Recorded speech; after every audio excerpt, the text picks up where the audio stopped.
So by now you've probably seen a lot of creators do these kind of, oh, I'm back, I'm doing more content, or I'm leaving content, I have so much money I don't care type of videos, announcement videos, things like that. They get on a camera, and they just talk about their life or whatever. That is this video, but I'm doing it and disguising it as a kind of thing that I want to get you thinking about a concept I'm going to challenge you to do as well, and that challenge is around content creation. Actually, before I even talk about what that is, I want to talk about content creation. That's the word that you hear all over the place now. Everything is content creation. I hate that word. I hate content creation. I hate that entire concept. I hate it because I don't even know how the industry adopted this word, but it's like one of my least favorite words to describe what's actually happening. Like, content creation feels so soulless. It feels like you're just trying to create the most entertaining or consumable thing possible. And it puts this have and have not relationship where, like, creators are creating content and you are the consumer. You're consuming this content, and because you're consuming this content, you implicitly have this lesser importance than the creator, and the creator creating this content is just creating the most viewable or most viral thing possible. And as we've kind of gotten more into like content creation being the norm of the type of content that people make, because I think most people make content to get the most amount of engagement and views possible, that has always rubbed me the wrong way. And I also don't think it is the best way to become successful. I just am kind of over the whole, like, you guys won't believe this content I have for you, or this show we've set up, or whatever. I have so much content. And I guess the reason he's like, oh, Devin's making a semantic argument. I'm a marketer, right? And words have a lot of power. Words can dictate the entire world to change. So I do think that content creation as a word is something that we should think about. And I'd really like to call it what I think it should be, which is storytelling. Storytelling is something different. It's something that's been with us for generations, and telling stories is how we relate to each other. You might tell a story to your mom or dad. You might tell a story to your significant other. You're telling a story throughout the day. Everything in life is exchanges of stories to kind of try to convey our own personal experience of the world, our unique experience, to other people, so that it can be a shared experience, whether it be to grow them, to have more lessons, to become better as a whole. And really everything that drives us as a civilization is storytelling. And to the extent that we can tell stories among each other, we can kind of get closer to each other, and we can work together to achieve these greater heights. So I want to talk a little bit about storytelling and why I stopped creating content, and why I think you should start storytelling, and why I'm going to start storytelling again.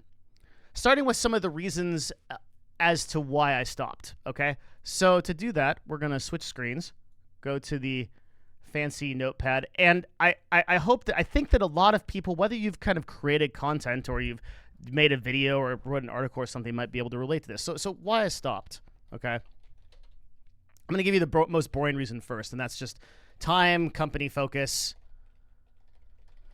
So a lot of people know that this is not my full-time job. It's not going to become my full-time job. It never will be my full-time job. I think I'm going to talk about some of the reasons why I think it should not be most people's full-time job, including mine, in the near future on this video. But for now, I have been blessed enough, been lucky enough to get to a point where I'm pretty much financially free.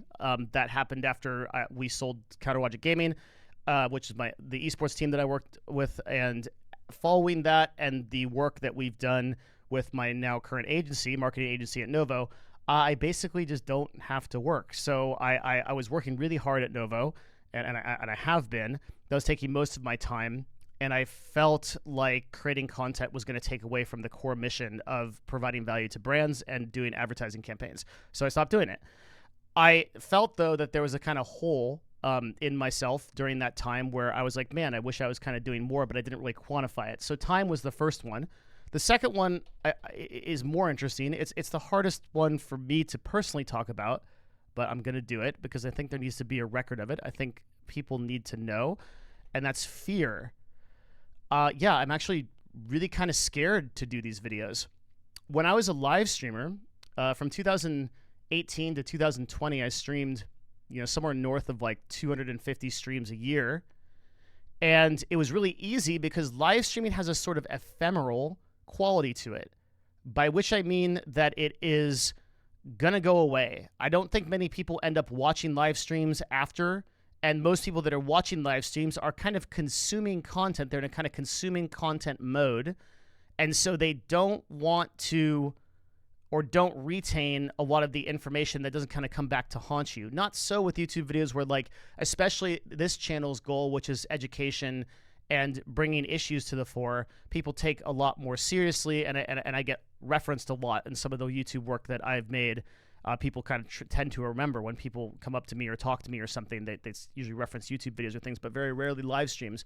So I started to get a fear of creating videos, and I think that comes down to like a fear of judgment, because you get a lot of negative comments. I mean, anything that you're going to put out into the world, you're going to get feedback on. That feedback might be negative. I tend to take the extreme side of a lot of things, especially in tech, and I also talk about a lot of things that are unrealized yet, and so people have really strong opinions on those. And so I started to get afraid that no one would really want to hear what I had to say. Maybe I'd been gone so long that I didn't really understand what the value of the things that people cared about was, or maybe my takes are just so bad that I just don't have anything useful to say. And people might tell me, well, you've been a successful business person, you've sold multiple companies, like maybe there's some value there. But who knows, like maybe that just means that I can't relate back to people that have not done that, and I can't really provide value. And I think I still have this fear. I haven't beaten it. I'm going to have this fear uploading every single video that I make from now on out, and from coming back, and some of the announcements I'm going to make later in this video. Going to be scared of that. Maybe you can relate to me, maybe not. And then the third reason and final reason is there was a little bit less, but this is a negative parasocial thing, and I want to talk about it a little bit. I felt like things got too personal, especially live streaming, and people started to care a little too much about my personal life. You tend to attract, that's the person that probably said this the best was Tim Ferriss. He's a really renowned blogger. You describe your community as like a city. Let's say that you have like 100,000 people in your city that follow you, subscribe, or whatever to varying degrees. You're going to have 2 or 3 of those people waving their dick at traffic. They're just the crazy people, because that's just like when you take a standard population of people and you get enough of them, there's going to be people with extreme sides of mental expression or disorder. So I felt like I was attracting, but those are typically really loud personalities. So I was just attracting a lot of weird stuff, and it started to manifest in my real life, and I wasn't really prepared for that. I also think that a part of that too was me, because I would tell people about my personal life, which is going to change. That's going forward in like live streaming and things like that. I'm not going to talk anything about like my family or stuff like that. I'm just going to keep it to like business and things like that. But this was a big factor, and it's especially a really big factor for women, unfortunately. It's something we don't talk enough about. I've made several videos about, but women have this to the absolute extreme. At least as like a dude, I don't get like literally preyed upon. This is a massive problem, especially in gaming. Negative parasocial thing. I understand this is not going to go away, and it's kind of just a trade-off for what you kind of have to do if you are going to go into this field. Now, that sounds like a lot of reasons why that are good, maybe good reasons why I stopped creating. And now you might be interested, well, why am I going to start again? Especially since if I have these problems solved, like, what, did he blow all of his money at the poker table? Does he need subscriber revenue and everything? Like, no, like I'm still completely comfortable, totally fine. But I want to share with you some of the reasons that I'm coming back, and some of the reasons simultaneously that I hope you can relate to, that you should consider doing some content creation, or actually specifically storytelling. And I want to define for you what that means. It doesn't mean I want you to become a full-time content creator. I want you to do something different, and hear me out. Before we do that, though, on the why we should start section, you're 9 minutes and 21 seconds into a Devin Nash video. That means 9:21 is the secret call out. Real quick, thank you everybody for being here and for listening to this announcement. You're probably attached to this channel in some way. You've probably heard about it before, so I really appreciate you coming here. I don't ask anything for these videos. They'll always be free. You can go to my Patreon where I make additional videos. And for $5, I think, or something, patreon.com/Devin Nash, we have over 250 videos there that are at least 30 minutes long each of just me talking about business and marketing. I basically kept making stuff on that channel when I took a break here. And it was mostly around like just stuff that I learned in business. And it's really valuable stuff. If you're interested in business and marketing and want to learn more about that, you should go check out the Patreon. The second thing is I am running Novo, which is a full-time advertising agency for large brands. If you are a large brand and want to come talk to us, just hit me up at my email address or go to novo.tv and contact us. I'll get on a call with you and we'll see if we can do some advertising together. That's it. Let's talk about why you should start and why everyone should start. So why everyone should start and why I'm coming back. The number one reason is there will never be a period of time in the future where I don't regret creating valuable things. And I want to emphasize creating valuable things. There would be a time in the future where I regret creating content. So if I am just continuously looking at YouTube, what's the meta? What does everybody want to talk about? Oh, let's react to this streamer doing this. Let's react to this YouTuber doing this. Let's react to this person doing this.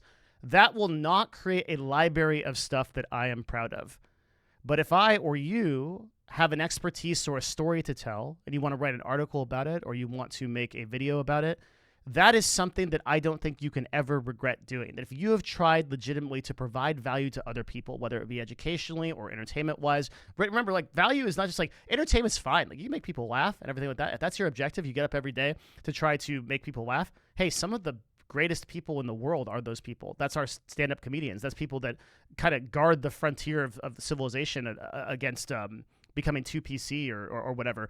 They're important people. So there is, if what you have to create is funny and you just want to make people laugh, you want to have people do better days, that's great. In my case, I want to create things that really make people think, that turn people on to issues they might not have thought about before, and also personally empower them to be better and more successful in their business and their personal lives. That would be great for me. That's kind of my version of this happiness. And if I try to create those valuable things, regardless of viewership and regardless of what happens, because I'm blessed enough, this kind of gets into reason number two, to not worry about that, then great, I want to do that. And that kind of goes to the second point, which is I believe I have an obligation, and obligation is a pretty important word, pretty big word, to create, because I have a blessed life, and you probably do too if you're English speaking, and you are on a computer. Then you've been afforded many things that other people don't have, and you probably have a ability to upload something to YouTube or write something on a blog or something like that that would be interesting to somebody else to read and consume. Because if you remember, what I talked about was storytelling.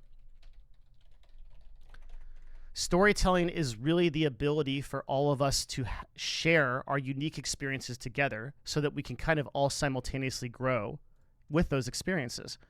And so for that reason, I think that people who have had blessed lives, and actually people that, like, if you're in a third world country, you can get in front of a computer. Some of those are the most interesting stories of all.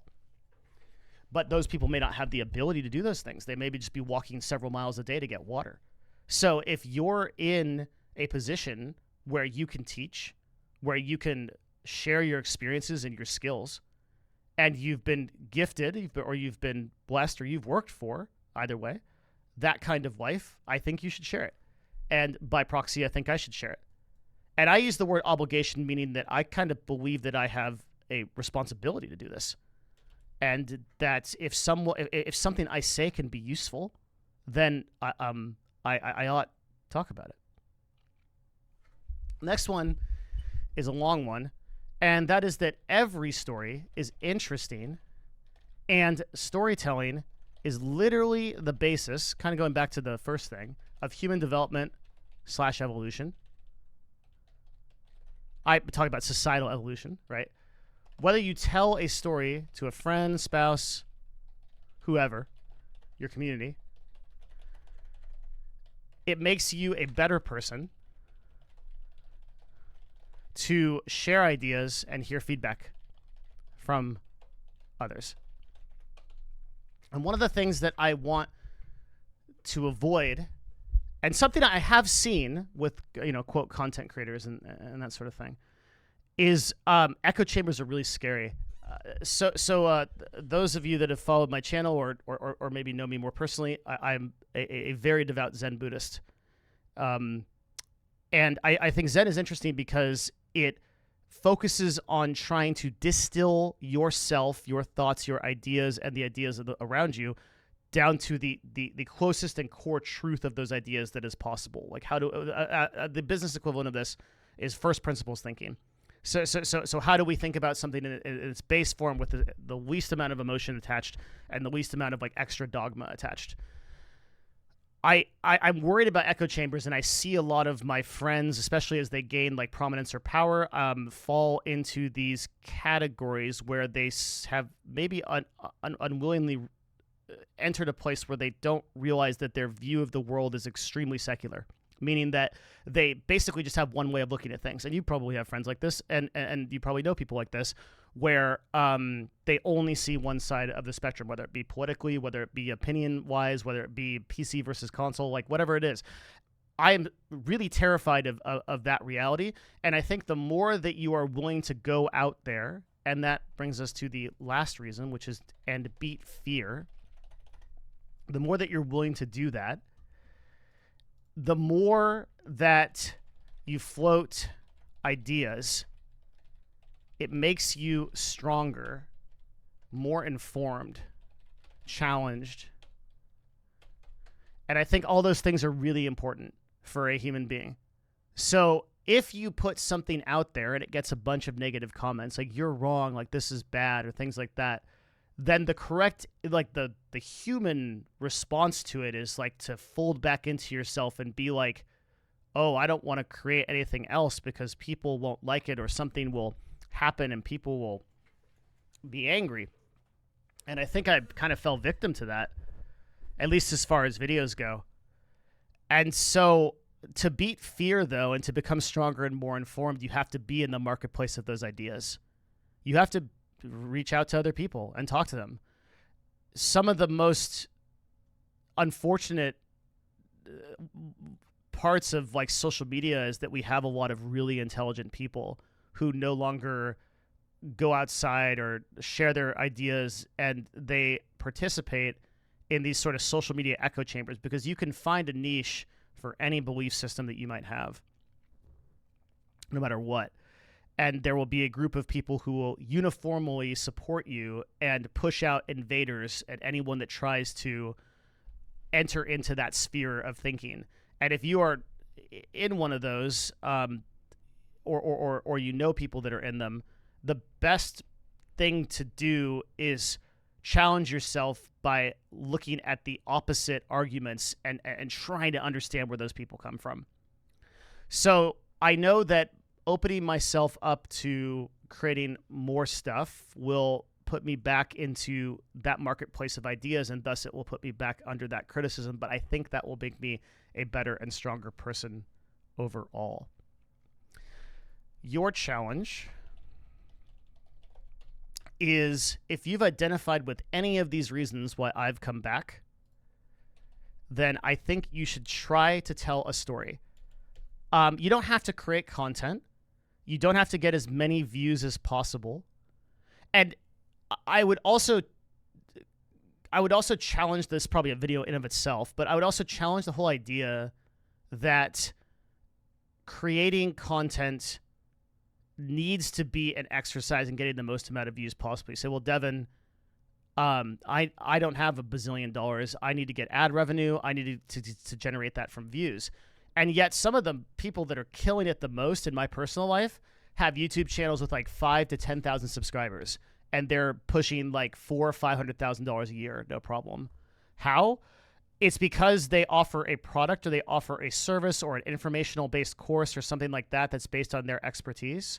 So say you have somebody that is really just super knowledgeable in a specific niche market, and they're willing to teach that for like $2,000, or let's say $1,000 per customer, and those customers want to buy, let's say it's like a specific area of law, or let's say it's like a specific expertise or something like that, that learning this skill can produce far better returns if you learn the skill.